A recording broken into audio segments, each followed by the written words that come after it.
koppar yeeg oto yeeg kër yeeg dootuñu jëriñ dara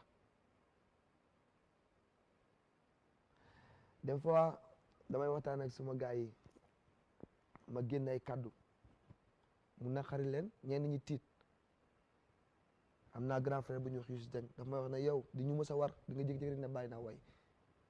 parce que yow ay waxu yàlla ak yonent bi rek nga ñuy wax ay waxu yàlla ne ma ne ko non demeewul noonu j'ai compris jullit dafa war di tiit léegi-léegi doomu aadama dafa war di tiit c'est très très important moom mi ñu sàkk dafa bëgg ñu koy wan nii il est incontournable c'est l'infini moom yàlla dafa bëgg ñu koy wax nii mooy maye mooy xañe moo sàkk mooy def lépp dafa bëgg ñu koy dara jaal di ko delloo dafa bëgg ñu koy baalu maa ngi ñaan sénégalais yi ñu baalu ko ñun ñi nga xamante ni nag ñooy def saayir bi di woo nit ñi ci boîte bi ñu àcc suñuy kook waaw gis nga dëgg kenn du ko raay. dañoo war yéen da ngeen war a aj seen i kook. dëgg kenn du ko raay dañu war a aj suñuy kook lépp lu jëm ci mbumbaay ñu aj ko tàmbale ci man buñ doon xool ñi ki ñuy gën a yées duñ ma ci génne man